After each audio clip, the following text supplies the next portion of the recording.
What do you wish people would stop romanticizing because you've lived the reality of it? Story 1. Being a touring musician in a low-level band, living in a van with 3 other stinky drunks waiting for the next inevitable vehicular disaster, not eating for days, staying in filthy motels, sudden snowstorms, weird drifters, shady truck stops, etc. It was fun for the first half of my 20s, but it's ultimately a lonely and disassociated lifestyle. Answer: I have a friend who was in a band successful enough that they opened for national acts. People were always asking him whether they should try to pursue music full-time. He would respond with, "Does sleeping with 6 people in a cheap motel room, eating 2 gas station meals a day, and driving 12 hours a day in an old van sound good to you? If it does, you should go for it." Story 2. War. Served as a Navy corpsman alongside the Marines. So many Marines joined with delusions of grandeur and a strong desire to get some. I was fortunate that I was never in combat, but I saw the aftermath of what we people can do to each other. Story 3. Hustle culture, or grinding non-stop, or whatever. People aren't meant to try and work as much as possible. We need to chill. Story 4. The film industry. It's full of psychopaths, narcissists, and dishonest people. Everyone has an angle, and no one cares what happens to you. Answer: Gaw, this. I didn't even work on TV or movies, only commercials. I only made it 4 years before I realized how insane the asks were of me. I would often cry in my car prepping for a shoot from all the stress. And like you said, nobody cares what happens to you besides other folks in the same position as you. At the time, I was with a key grip who was in the union and constantly working. He was in constant pain, and our relationship deteriorated from the fact that he was never home, massively depressed, and we didn't really know each other. Not to mention the 2 times he almost died on set, being electrocuted, and another time wandering off set, passing out in a field from heat exhaustion in a delusion. Anyone who had been in the industry long enough often had multiple divorces under their belt and bodies that were broken down. Most producers and art directors are absolutely maniacal, and they are getting paid to dangle the crew's livelihood in front of them. People also don't want to talk about how many folks die, many of them while driving tired on the way home from set. It's a terrible industry I still have friends in. I say it in quotes because I never see them. The money is great, but it's romanticized that you can choose your projects and hang out with celebs. The truth is, you are often taking every job because you don't know when the next one will be. While I often have an appreciation for what is being created, especially for a well-written and well-shot piece of motion, the expectations and working conditions would need to drastically change for it to actually be an ethical and safe experience. But we all know what's funding the work, and that will never fully happen. It would take too long, and the execs don't really care what happens to the crew in the first place. Story 5. Alcoholism. The number of dramatic characters who drown their sorrows by throwing back bottles of hard liquor while remaining healthy-looking and functional. The reality is so much uglier and sordid. Answer: Yep. I maintained for a long time, and by all optics appeared to be the artist alcoholic. I was a jovial tipsy, and the community kind of covered my jerk. Also, BC had been through some public tragedy, and they felt sorry for me. I was still pretty successful career-wise, ran 5 miles a morning to eliminate the hangovers, and never had any of the consequences like DUIs or job loss. Eventually got divorced for other reasons, but it certainly didn't help that situation. I had a doctor call me out and say, there's typically only one reason someone that's athletic and young has elevated: cholesterol and liver enzymes. I'm gonna be straight with you, you can't keep this up or I give you maybe 3 to 5 years. She was right, it was like a full-time job, just maintaining appearances. My mental health took a nosedive, and when things finally started catching up to me, it got bad really quickly. I was drinking 20-30 drinks a night, and nobody thought I was having more than 3. I was fortunate to have some friends I could call that knew exactly what to do. I don't recommend this to anyone whatsoever, but I went to stay with my mom, a nurse, locked myself in my old bedroom with a bottle of Valium, in case I started seizing, and played the jerk sweatsheet karate game until I could finally surface and go to some meetings. That was almost 8 years ago, and I haven't had a drink or any of its accoutrements since. Story 6. Leaving a toxic relationship. It's not sunshine, rainbows, and instant reclamation of who you are. It is an exhausting process that involves untangling yourself from a person who doesn't see you as a person. Answer. Not to mention, being isolated from your support system alters your brain chemistry for the worse. And every bridge you rebuild, no matter how unconditional, family, will forever hold the damage of the time you disappeared. Most people would rather blame you for what happened to you. If it was a long-term relationship, I swear it's like parts of you get frozen in time when bad things happened, like part of you stays stuck. And you have to do the work to fix that and grow up, for sure. But it's a meanie and a half to watch everyone around you be a real adult, when part of you is cryogenically frozen into a single traumatic moment from when you were 19.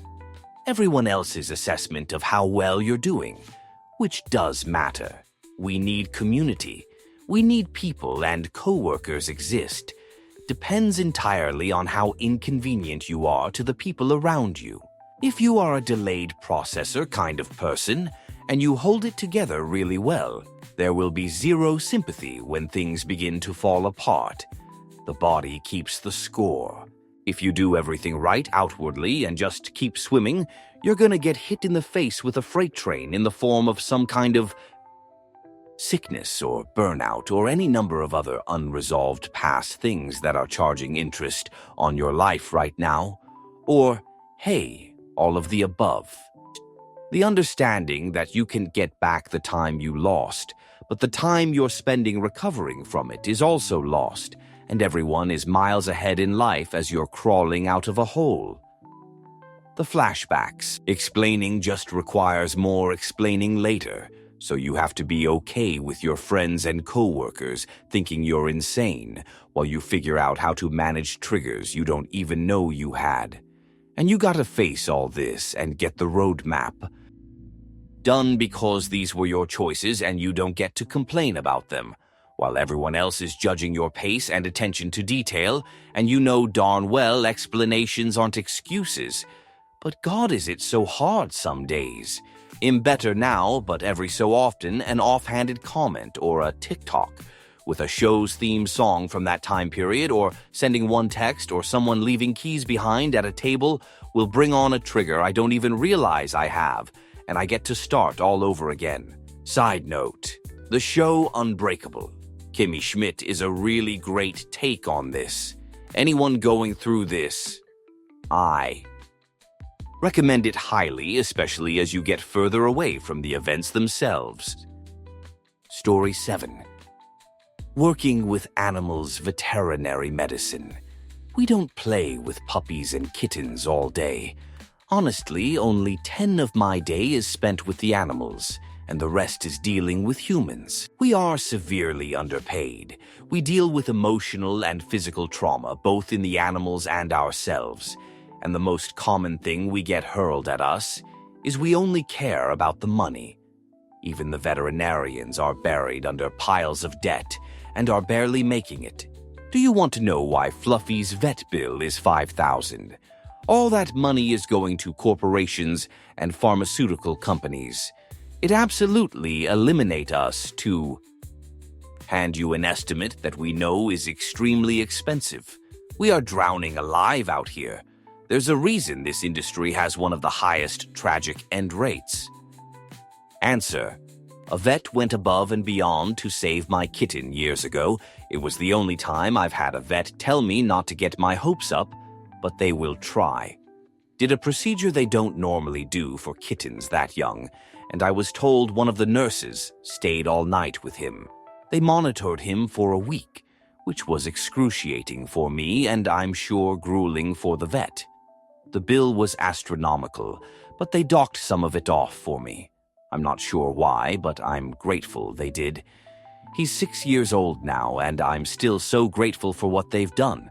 I follow them on social media, and about a year or so ago, they made a post about success stories that I decided to comment on. I sent a photo of him to them as an adult and expressed my deep gratitude for everything they've done for him. They've not seen him since he was a kitten because I live in another area and registered him with a new vet.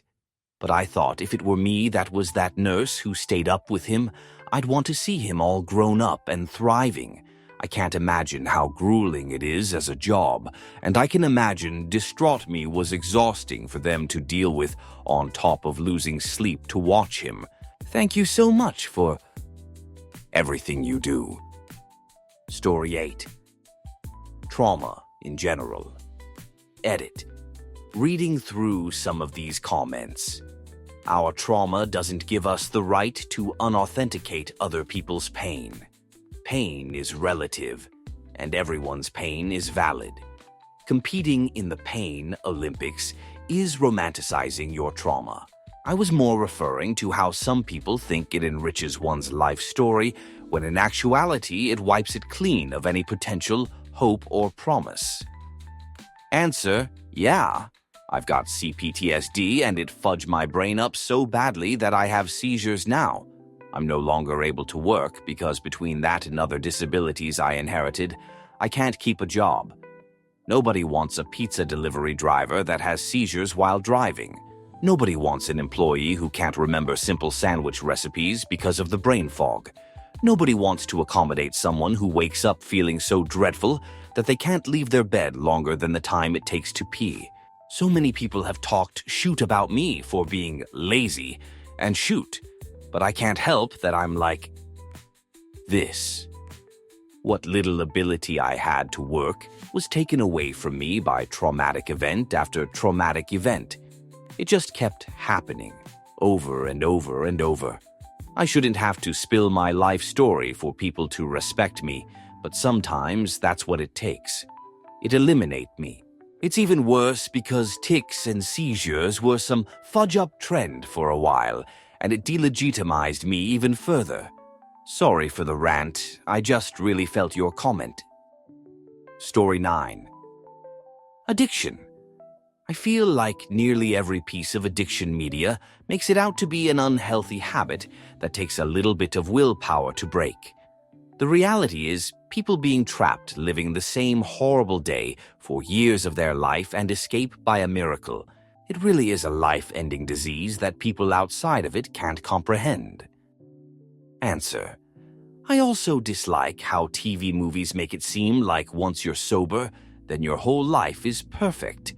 Most of the time, people have underlying mental health issues, trauma, or end up with diseases.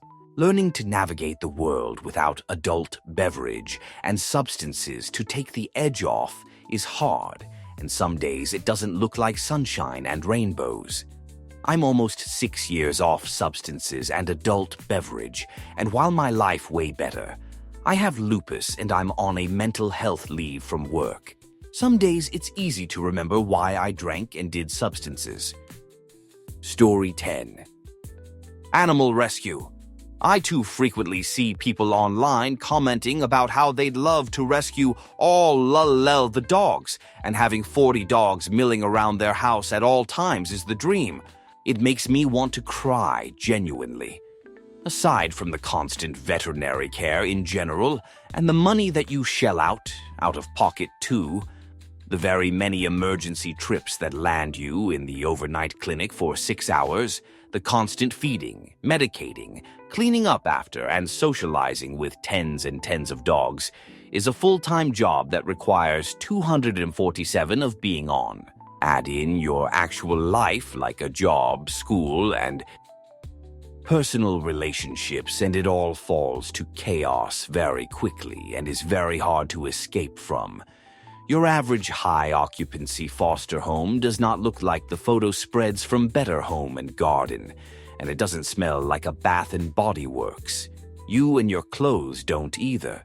That senior rescue that used to live stream their deck with all the little senior pups outside is a complete facade. The actual trauma of picking up a dog off of transport, whose bones are nearly poking through their skin, of breaking up a fight between two dogs that could eliminate you if they wanted to, of receiving your very many own dog bites, of watching a rescue flinch because its owners used to throw them into the pool by their tail, of making the call to let an aggressive dog who loves only you go, of making the call to let a rescue go because they need $15,000 of veterinary care and you couldn't raise the funds, of the falling on your jerk by slipping on freshly mopped floors, of the neurotic one that breaks out of the house in a rainstorm at 3 a.m., of driving to work and realizing you're stepped-in dog chute on your way across the yard to your car, to name a few of the more palatable experiences. For every life saved and rescue rehomed, I like to think I would take all of the trauma again and again, but it hurts my heart to know so many people think it's dandelions and butterflies. Being involved in animal rescue nearly ruined my life, and I know too many people that have fallen victim to it, but will never get out, because, if not us, who the hell else would be crazy enough to do it? Answer: the problem is that so many animal rescue videos are faked, and the animal was actually injured and placed in that position by the person making the video. But people don't see or realize it. They just swoon over the little kitty was saved. The poor turtle had those nasty barnacles removed. The broken doggy was given care and water. I had to edit a video exposing those animal rescue videos as part of my job, and honestly, it was fudge heartbreaking. Story 11. You're welcome to keep romanticizing it, but saving a life, at no risk to my own, was one of the most traumatic experiences of my life. Edit. I looked this up. I've never seen anyone express the above before, but actually it's common. The what-ifs especially. If I had taken a different route, taking similar time and effort, I wouldn't have been there. If I had been 2 minutes earlier, she'd have been fine until after I was past, and then died. And if I was 2 minutes later, she'd have been dead by the time I got there. It's supposed to be glorious, but really, it sucks. I don't wish I hadn't done it. I wish there hadn't been a person drowning. Don't swim alone and or while impaired. Answer: I saved a friend from drowning once. We were about 8 or 9, and he'd come round mine to play for a bit, and we'd planned to go to the pool after. But he realized he'd forgotten his goggles. I didn't have a spare pair, so we took my dad's snorkel-style goggles. The pool had a large outdoor part and a lane-style section indoors next to it. Think like a proper resort kind of thing. I'd go pretty often to this place, so we'd usually park the parents at a chair and then spend the day swimming in different bits.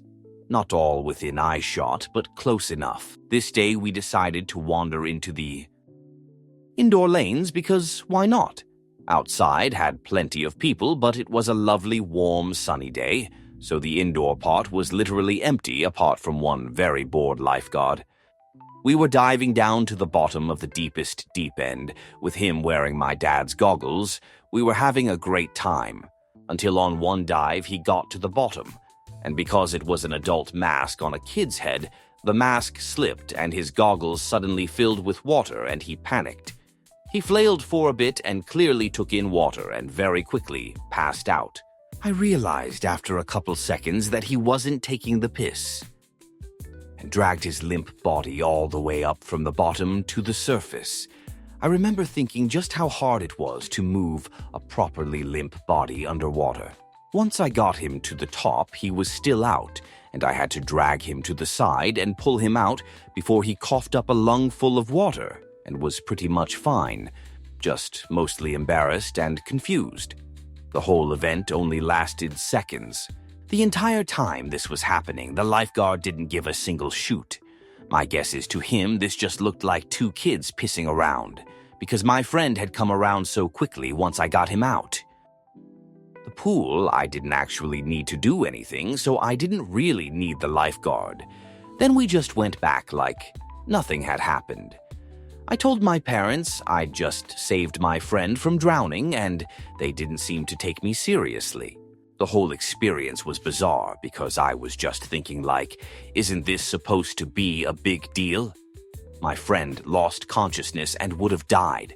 The lifeguard didn't bother to intervene. My parents didn't care, and my friend didn't seem to realize he nearly died. Why did nobody seem to give a shoot?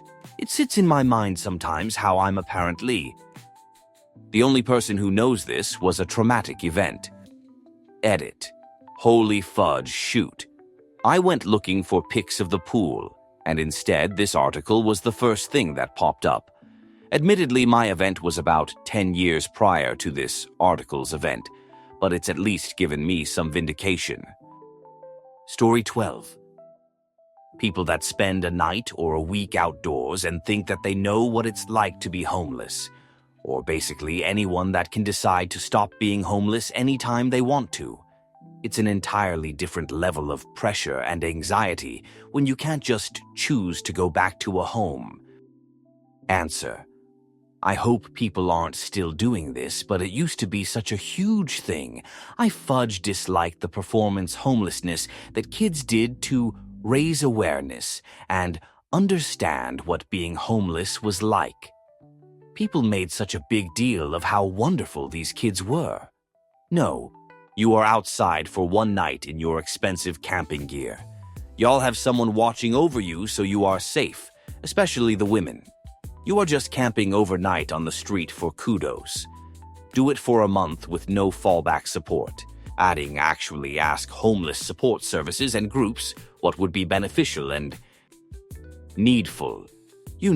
Actually, ask the people what they need and how to help. If you have power and influence, use it to actually make change and give support, especially as the problem is getting worse. Story 13. I did volunteer work helping women who've been intimacy trafficked, been in the intimacy industry for too long, and wanted out but didn't have the resources, and domestic abuse victims. I really dislike how intimacy work has become this do a dance on TikTok to sell some private area pics, and you can make $1 bajillion or whatever, when the reality of most intimacy work is homeless women, women who were teenage runaways, and other vulnerable groups. Those movies about an adult worker being swept off her feet by a rich, handsome Prince Charming is so far from reality, it makes me sad to watch. Story 14. Mental illness. I've seen an increase in shows having characters, mostly teens, wishing for a disorder like it was an accessory. Newsflash. It's a daily battle that will never end and will truly deteriorate your brain over time. Answer. There's some misconception that having depression or anxiety makes you more interesting, or it will attract above-average care and attention into your life. Truth is, nobody really wants to know about your current bad episode. Even your closest friends and family will get burnt out carrying your feelings for you. Constant negativity or anxious paranoia drives people away, understandably, so you have to wear a mask most hours of the day, and it's exhausting. But this is why a good therapist is invaluable. Story 15. Teacher here. Movies and films that have the epic teacher who is amazing and idolized and changes every student's life, and everyone says, if we had teachers like this, I actually would have learned something. No, you wouldn't have. Those teachers are romanticized and not realistic at all. The only exception IMO is Dead Poets Society. It's realistic because the teacher got scapegoated and fired at the end. Answer. It always irks me because the teachers in those movies are doing at least 3 jobs: teacher, social worker, and therapist. The problems are at a structural level. You need a team of well-funded, competent people to address student needs. Teachers today are not only imparting material, but buying supplies and sometimes food for their students, and attempting to be one of the few stable adults in their lives. It's ironic because teachers care about their students, but it just leads admin to shrug their shoulders and take advantage of them. Story 16. Neurodivergence. I embrace it because I have no choice. It's how I am literally biologically made. But, man, it's not some quirky personality trait. Story 17. Eating disorders, especially with the rise of romanticizing them on TikTok. Feels like ED Tumblr in the 2010s. Answer: Doctor here. I know it's going to sound like typical highfalutin Reddit hysteria, but I gotta say it anyway. Anorexia is one of the worst, most terrifying diseases I know. I spent time in the pediatric psych ward, saw those girls many times. Not a single one of them got better. Not one. They all kept coming back. They all lied, manipulated, did what they could to get out and go back to not eating. The windows needed to be locked because they'd throw the food out. The beds needed to be checked for food. They would also give their food to other patients. Nurses needed to watch each girl eat and then stick around so they wouldn't throw it back up. No avail. It is one of the hardest diseases to beat definitively. The remission rate is through the roof. 14-year-old girls who look 8 and never had a period, furious that they are being forced to eat, and lying through their teeth that they get it now, they are sick, eating is good for them. I diagnosed a boy with anorexia in April last year, psychiatrist confirmed it, and told the father to get him to therapy. Now, take his phone away, take his socials, don't let him get into that subculture. It was just starting. There was still time. The father thought it was no big deal. I couldn't convey how worried I was for that kid. In my few years as a doctor, I have never seen a person recover from anorexia. They exist, I know that. I've just never seen it. Scary disease. Story 18. Homelessness couch surfing. There was nothing fun or cool about not knowing where I would go tomorrow. I was taken advantage of by a lot of people.